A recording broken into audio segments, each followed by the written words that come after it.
1975, Arizona mountains. A flash of light, and a man disappears in front of 6 stunned witnesses. Hours later, the police have a theory. The crew killed him. They lie, and they stage it. But here's the twist. 5 days later, the dead man comes back with a story that's stranger than anything the movie Fire in the Sky ever showed you. And the real shock, the most damning evidence, files, reports, and test results, they never made it to the public record. So let's go back to November the 5th, 1975.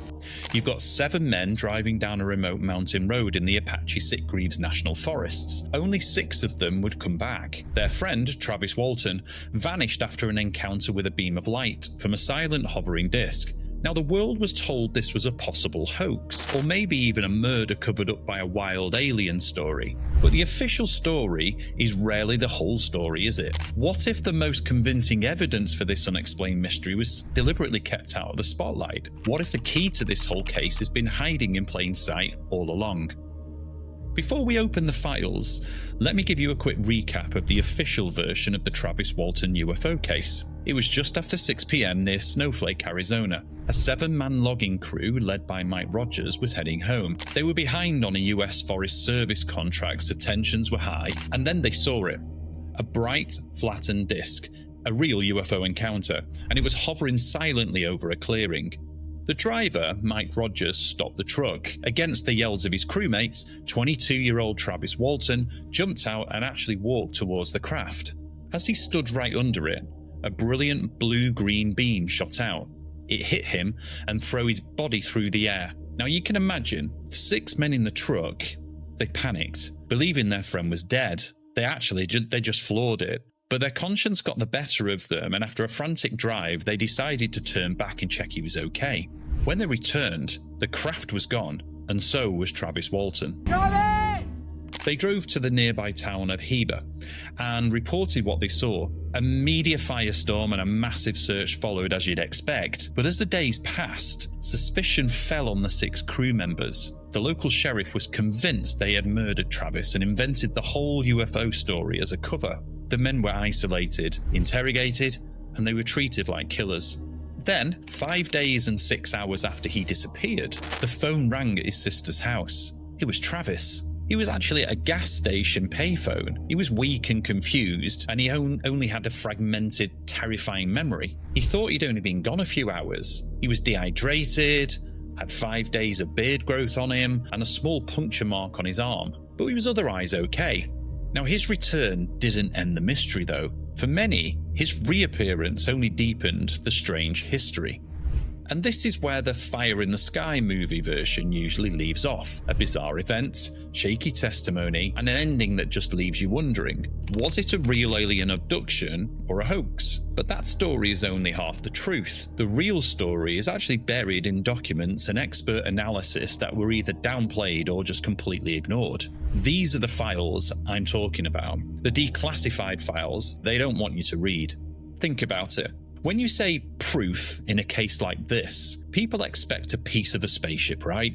Without that, the next best thing is credible, corroborated eyewitness testimony. And in the Travis Walton case, the most powerful evidence comes from how their statements were scientifically tested. The story isn't written in the stars. The story, it's written on the scrolling charts of a polygraph machine run by an expert who put his entire reputation on the line.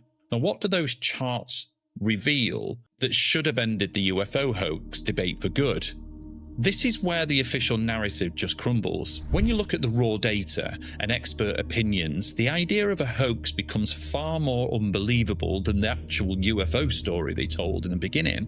Believing they faked it is like believing a handful of amateurs could perfectly improvise a symphony while under police interrogation lights. The coordination that would require would be a miracle in itself. Now let's get one thing straight. The 6 crew members weren't just witnesses. They were murder suspects at the time. The authorities were absolutely convinced they had killed Travis. Now, to break their UFO cover story, Sheriff Marlon Gillespie brought in a respected polygraph examiner named Cy Gilson. This wasn't some friendly test either. It was a high-stakes criminal interrogation designed to expose a lie and solve a murder. 6 loggers accused of murdering their friends. A top polygraph examiner grills them. Did you kill Travis Walton? Do you know where his body is? Did you lie about the UFO? The result was so shocking, police dropped the murder case instantly. And while Travis was missing, Gilson tested 5 of the 6 crew members. And the questions were brutal. Did you harm Travis Walton? Do you know where his body is? And of course, the big one. Did you tell the truth about seeing a UFO? The polygraph results were stunning to say the least. 5 men, all tested separately. They all passed the lie detector test. Now, getting 5 people to tell the same fantastical lie under that kind of immense pressure is like building a house of cards in an earthquake. The smallest inconsistency and the whole thing completely collapses. Now, in his official report, Cy Gilson stated that the men truly saw an object they believe was a UFO, and that Travis was not harmed or murdered by any of them. This UFO evidence forced law enforcement to drop the entire homicide theory. But what about Travis? Now, this is where the story gets twisted.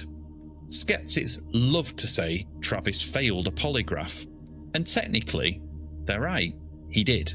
But they never tell you the context behind that claim. Shortly after his return, while he was still clearly traumatized, he was pushed into a test by the National Enquirer.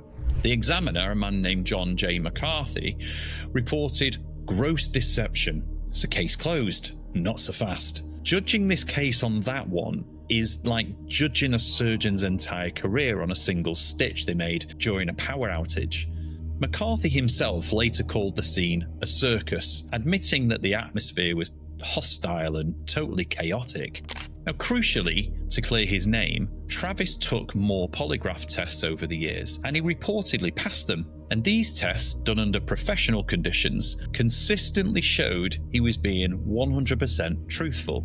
So when a skeptic says he failed a lie detector, what they're actually doing is cherry-picking one messy, chaotic test while ignoring all the others. And to me, that just doesn't sound like someone who's created this whole hoax. That sounds like someone desperate, absolutely desperate to prove an unbelievable truth. If this was a hoax, it was a really, really terrible one.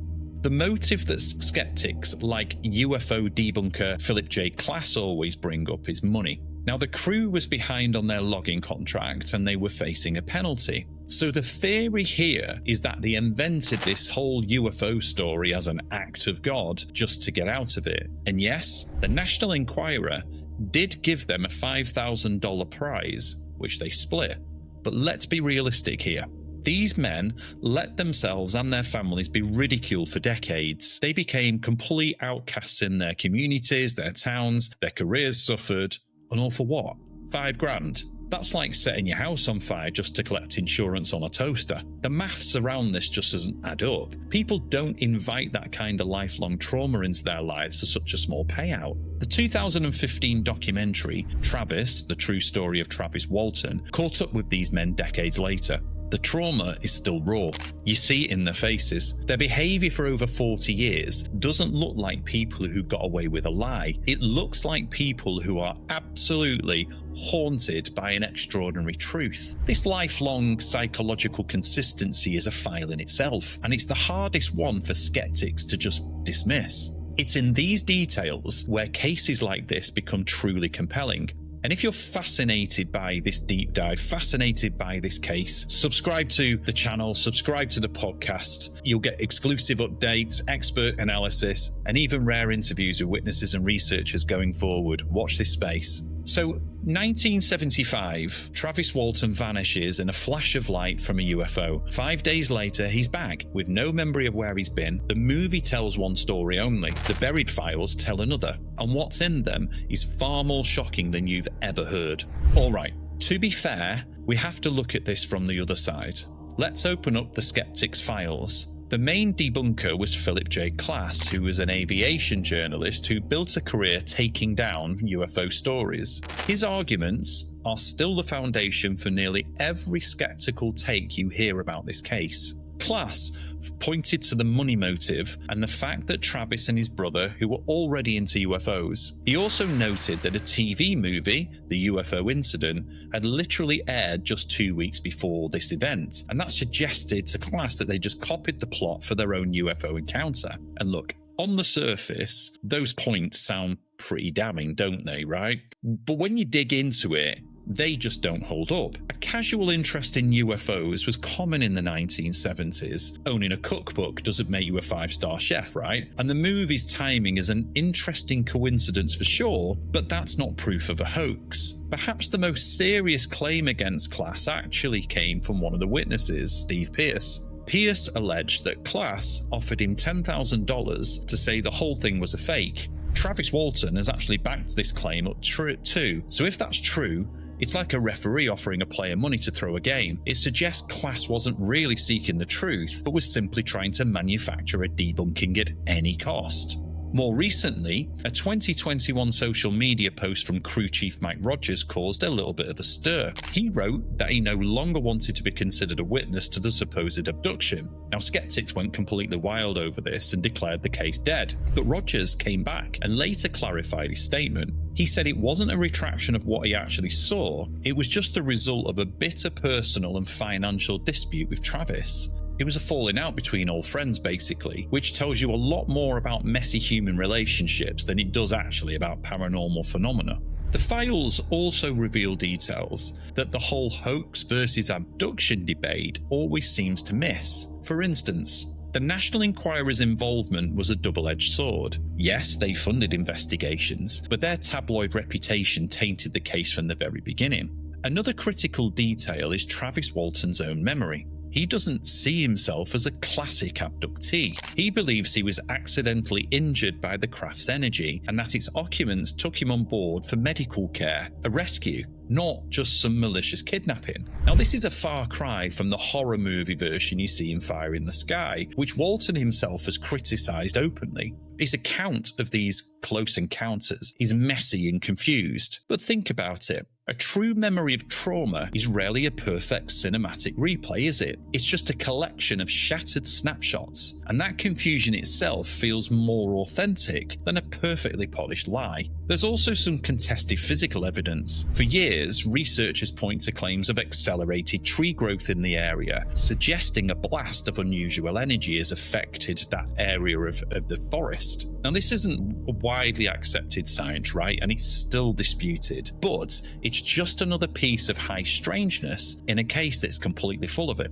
So what do these files really show us? Well, they show us a case far more complex than skeptics want you to believe. They show that the initial criminal investigation, which was designed to expose a murder, ended up actually supporting the witnesses' story through their own polygraph experts. They show a pattern of Travis Walton passing lie detector tests, despite the popular focus on that one single compromise failure. And they also show a group of men who endured decades of ridicule for a story that brought them, little more than trauma. So, was it a hoax? Now, to believe that, you have to believe 7 regular men pulled off a flawless conspiracy for pocket change, inviting a murder investigation on themselves. You have to believe that they were master liars who could somehow beat a police polygrapher under extreme pressure. And honestly, believing the UFO hoax theory requires more faith than the alternative. The alternative is that on November the 5th, 1975, a truly unexplained phenomena took place in the Arizona forest. Something that science and the authorities still can't explain. At the end of the day, this story isn't about believing in aliens, it's about believing the evidence. And when you actually read the files, the real files, they tell a story that is much harder to dismiss than what we've been led to believe.